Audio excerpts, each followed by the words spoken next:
Start है जी। नमस्कार साथियों, मेरा नाम अंकुश बख्शी है और सच कहूँ तो मेरी कोई अलग पहचान नहीं है।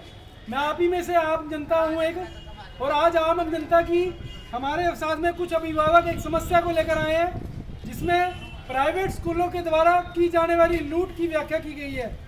इस लूट में हमारे प्राइवेट स्कूलों के द्वारा जो किताबें लेने के लिए विवश किया जाता है पेरेंट्स को, पर्टिकुलर एक पब्लिशर डिसाइड किया जाता है कि इस फलानी बुक्स जो है वो इसी सिर्फ बुक डिपो पे मिलेंगी। वह बुक्स अन्य किसी भी दुकानदार पर उपलब्ध नहीं होती। और अगर हम सवाल करते हैं अधिकारियों के पास, तो अधिकारियों के पास एक जवाब हमें सुनने को जरूर मिलता है कि अगर इतनी समस्या होती है तो आप सभी लोग अपने बच्चों को सरकारी स्कूलों में क्यों नहीं पढ़ाते। तो भाइयों, सबसे पहले तो सरकारी अध्यापकों को अपने द्वारा पढ़ाई गई शिक्षा पर खुद पर विश्वास नहीं है, क्योंकि सभी सरकारी अध्यापकों के जो बच्चे हैं वो प्राइवेट स्कूलों में पढ़ते हैं। और यह सच्चाई है पूरे हरियाणा की, पूरे यमुनानगर की। हम कहीं दूर नहीं जाएंगे, अपने यमुनानगर की बात करें तो हमारे जितने सरकारी अधिकारी हैं मैक्सिमम सभी के बच्चे प्राइवेट स्कूलों में पढ़ते हैं, और ज्ञान दिया जाता है कि आम जनता अपने बच्चों को सरकारी स्कूल में पढ़ाए। तो ये ज्ञान कब तक चलता रहेगा और कब तक आम आदमी पीड़ित होता रहेगा। आज जब हमारे बच्चे स्कूल में पढ़ने लगे हैं तब जाकर हमें इस समस्या का ज्ञान हुआ है, नहीं तो जब हम कॉलेज में पढ़ा करते थे तब हमें इस समस्या के बारे में नहीं पता था। जब इंसान पर बोझ पड़ता है तभी वह जागता है।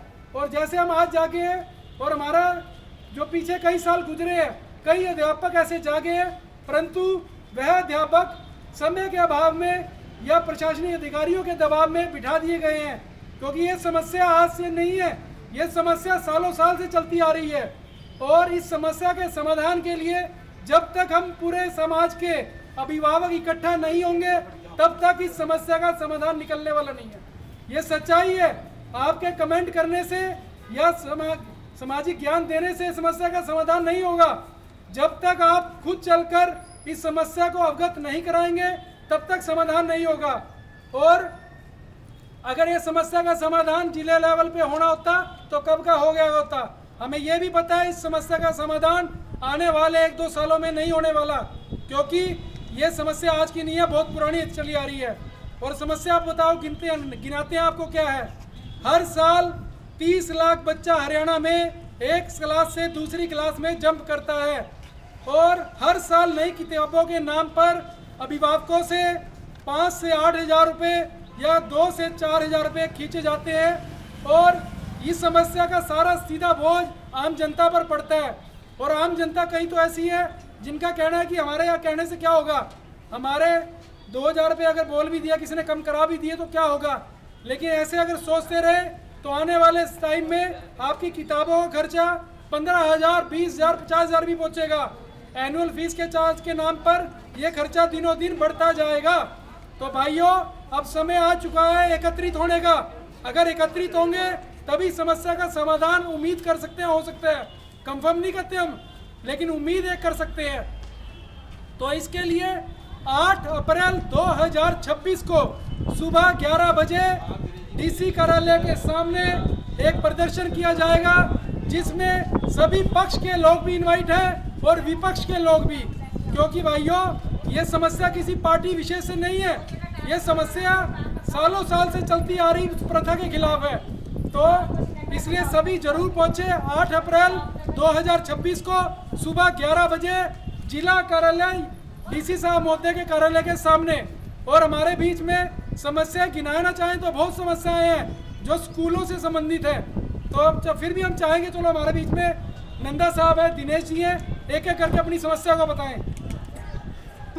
सर, एक तो पहली समस्या यही है कि प्राइवेट स्कूल वाले ये बोलते हैं कि एक पर्टिकुलर शॉप से अपनी बुक्स आपको लेनी पड़ेगी, और जिनके साथ इनकी स्कूल वालों की साठगांठ होती है, और स्कूल जो बुक्स होती है उनके ऊपर किसी के ऊपर रेट भी प्रिंट नहीं होता। जैसे मान लो किसी छोटी क्लास की बुक लेनी है, वो 2 से 2,500 रुपये में मिलती है, जो अगले साल में जीरो हो जाते हैं, क्योंकि स्कूल वाले ये बोलते हैं कि अगले साल आपकी ये बुक्स काम में नहीं आएंगी, क्योंकि इसमें जो सिलेबस है वो हर साल CBSE की तरफ से चेंज हो जाता है। जबकि आगे से ऐसा कोई भी CBSE की कोई गाइडलाइन नहीं है ये स्कूल वालों और ये जो डीलर है बुक शॉप वाले हैं, इनकी आपस की साठ गांठ है, क्योंकि इनकी इसमें कमीशन सेट होती है। दूसरी हमारी समस्या ये है, स्कूल वाले हर महीने कभी ये बोल देते हैं कि हमारे स्कूल में ये फंक्शन है, कभी ये फंक्शन है, इसके इतने 500 रुपये लगेंगे, कभी 1000 रुपये लगेंगे।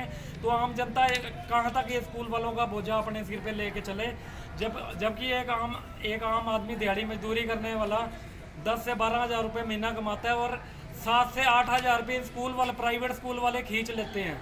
तो मेरी सभी जनता से यही अपील है, सभी लोग जागरूक हों और स्कूल वालों की मनमानी के खिलाफ बढ़ चढ़ के आगे आए, ताकि हमारा देश में आने वाले टाइम में जो बच्चे हैं उनको शिक्षा भी मिले और साथ साथ वो भ्रष्टाचार से भी बचे। ये स्कूल वाले बहुत भ्रष्टाचार करके लोगों की जेबें खाली करवा रहे हैं, जिसमें हमारे जिले के अधिकारी और सरकार के कुछ अधिकारी भी इन्वॉल्व हैं। तो मेरी जनता से अपील है, जागरूक हो और बढ़ चढ़ के 8 अप्रैल को अपनी समस्या को सरकार के सामने लाएं।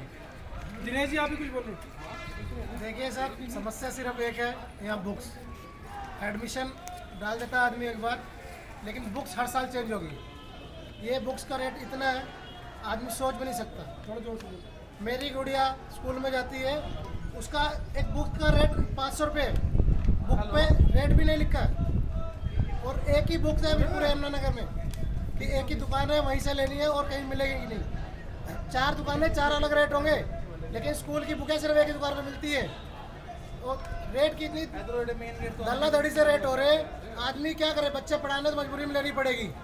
सिलेबस हर साल चेंज हो रहा है। मेन मोटिवेशन यही होना है कि सिलेबस ना चेंज हो और बुक्स हर जगह मिले। धन्यवाद। ठीक है जी, धन्यवाद।